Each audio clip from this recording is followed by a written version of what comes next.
Hello and welcome to Chesapeake Weekly. Well, we got our first glimpse of snow this past weekend, first time in a long time. And since it is quite rare, we thought we'd take this opportunity to give you a little bit more information about how we as the city react to snowstorms. So let's get into how we plow. So most of the time before we plow, we treat. The pre-treating process starts with brine, a saltwater solution. Trucks apply the brine to roads, but mostly to bridges and overpasses, which tend to freeze first. Brine isn't ideal when the storm starts as rain, because the rain will just literally wash off the roads. Now, when slick roads are the issue, our salt spreaders get to work. In years past, we've used a combination of salt and sand, with the idea that the sand helps with the traction while the salt helps with the melting. But it's been shown that sand doesn't work all that well when applied in this manner. Plus, it can be a big mess. So now we only use salt, which again aids in that melting. And finally, the plowing begins once snow accumulation reaches 2 inches. So at that point, plows hit the emergency routes first. Those are our major north-south, east-west routes through the city, such as Battlefield Boulevard, Route 17. Then they move on to the primary roads, which are those important roads for businesses, such as Bainbridge and Cavalier. And finally, secondary and connector routes. Now, we do not plow residential streets. Because we see big snowstorms so infrequently, our resources and our operator experiences is just plain limited. And residential streets bring with them some challenges such as narrow street width, parked cars, and limited turning space. We're quite different than those northern cities that get experienced every single year with snow. So in order to just keep it fiscally responsible and, of course, safe, we do not plow residential streets. Now, one thing we're very lucky to have not had to deal with very much over the past week and throughout the snowstorm is power outages. That can often be an issue, particularly with ice, when ice weighs down power lines and, of course, tree branches, which fall on the power lines, and it creates a whole big old mess. So when power outages happen, do you know what to do? Well, we caught up with Benita Billingsley Harris recently to learn how Dominion Energy handles power outages and what we should do if it ever happens to us. One of the most important things people can do is let us know if they have an outage. Make sure that you report your outage. The fastest way to do that is to download our Dominion Energy app, where you can report and track outages. Also, when we have estimated times of restoration, you'll be able to see that on the app. You can also go on our website, dominionenergy.com, and report and track outages. And our customer service center is 1-866-DOM-HELP, which is 1-866-366-4357. You can call that 24/7 and get information about the storm, report your outage. If we get really heavy, wet snow and ice and strong wind, especially in our coastal areas, those kind of severe weather conditions can cause a lot of damage to our system. They can pull wires down, and those can be very dangerous. So if you see a downed wire, assume it's energized and stay at least 30 feet away. We encourage you to call us as soon as possible if you see a downed wire, because we want to make sure we make it safe as soon as possible. So as she mentioned, you can download that app, or you can also log on to dominionenergy.com, where you can report power outages and just learn more about how they manage the power. Well, the temperatures really did dip drastically over the weekend. And of course, with freezing temperatures comes the threat of freezing pipes. And that can be a super messy and super expensive issue to have to deal with. So we have some tips for you on how to avoid the big issue of frozen pipes throughout the winter. Don't let freezing temperatures destroy your water pipes. Avoid a messy and costly pipe burst by following these simple steps each winter. Insulate any of your pipes that might be exposed. Disconnect those garden hoses and cover the outside faucets. You can use store-bought faucet covers, or simply cover your faucet in an old piece of clothing or whatever you have on hand and tape it in place. This old glove makes a perfect cover. Close the vents to your crawl space to prevent cold air from flowing underneath your house, where most of your pipes are located. Check your water meter box. Make sure the cover fits correctly, and locate your water shutoff valve and test it to make sure it isn't rusted shut. When the forecast calls for below freezing temperatures, take these additional measures. Keep that water moving just a little bit. Drip hot and cold water from your faucets.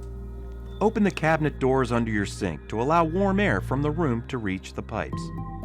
If your pipes do end up freezing, turn your water off at the shutoff valve and call public utilities. Never try to thaw frozen pipes with an open flame or electrical current. Always consult a professional. For more information on preventing frozen pipes, visit cityofchesapeake.net/water. All right, let's move on from cold weather to cold cases. So here in the city of Chesapeake, when a crime goes unsolved, it goes into the cold case file. And Chesapeake Television has taken on a very important duty of looking into those cold case files and presenting you with the information that is in there in hopes that we can help the Chesapeake Police Department solve some of these cold cases. So we've got a show called Cold Case Homicide, in which we go back and take a look at some of these cases and in interest of hopefully getting to solve another crime here in Chesapeake, here's one of the latest episodes of Cold Case Homicide. On July 26, 2017, 61-year-old Curtis Overton was shot in the 3200 block of Camelot Boulevard in Chesapeake.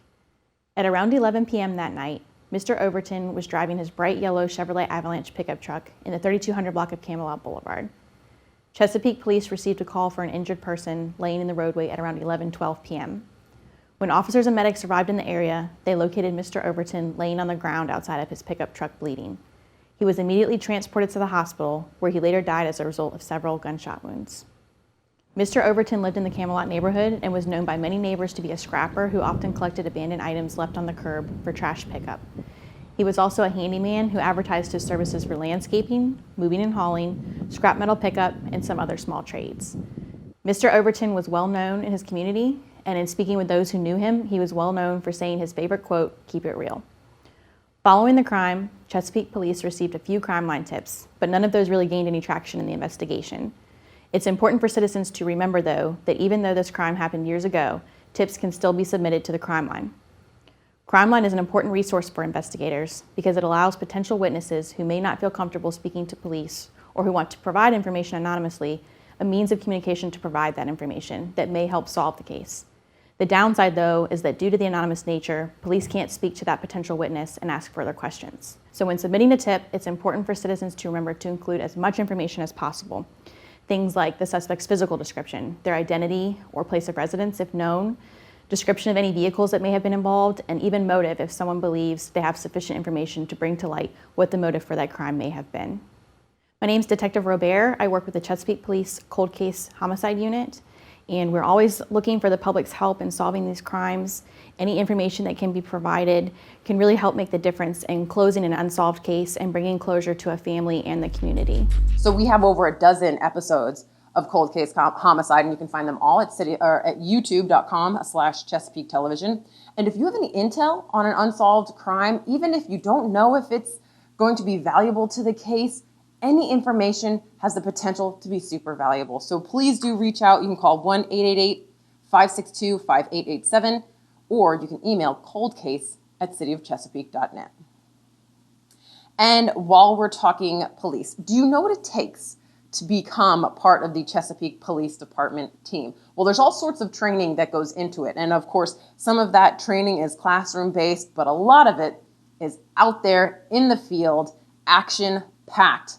We got to see one of the new training courses recently. Wanted to bring this to you to give you a little insider look at what it takes to be a Chesapeake police officer. I think it's fun. It's definitely something that you have to train for and get used to before you do it, but I think it's a fun course. The time limit of the course is 1 minute and 30 seconds, so you have that long to complete the course correctly. I think the course is important because it kind of simulates stuff that we would do day to day. Navigate through a wall, jump over a ditch, identify a suspect, and if you have to use your weapon, it could show that you can manipulate and use your weapon with both hands. I think I did well. You start off with a sprint and you have to jump over a simulated ditch. Navigated my way around the course. The wall is about a 5-foot wall. I kind of braced with my hands and did like a push-up with my arms to kind of get my momentum and to going over the wall. Proceeded to go through the low crawl, and I was supposed to crawl through the course, but it's wet. It had a little bit of ice on it. I ended up sliding through it, and I did my steps. When I got to the steps, I had to count out 12 steps, and then I proceeded through the course in which I had to go through a window. Once I navigated through the window, I had to identify a suspect that's on the wall, in which I called out a number, The number of the suspect was a description that I was given at the beginning of the course. When I got to the drag, the dummy drag, it's a 150-pound weighted dummy, which simulates a person if I had to assist a citizen or another officer that was unable to walk. And once I did that, I continued the course and I had to manipulate a weapon and pull the trigger in the hole once on each hand. So put it through the hole, pull the trigger, transition, and pull the trigger one more time. Set the weapon down and that completes the course.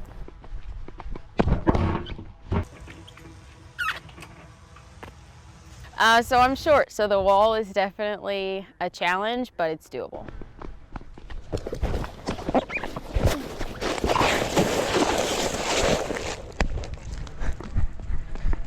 It's important to continue to train in all aspects of this job.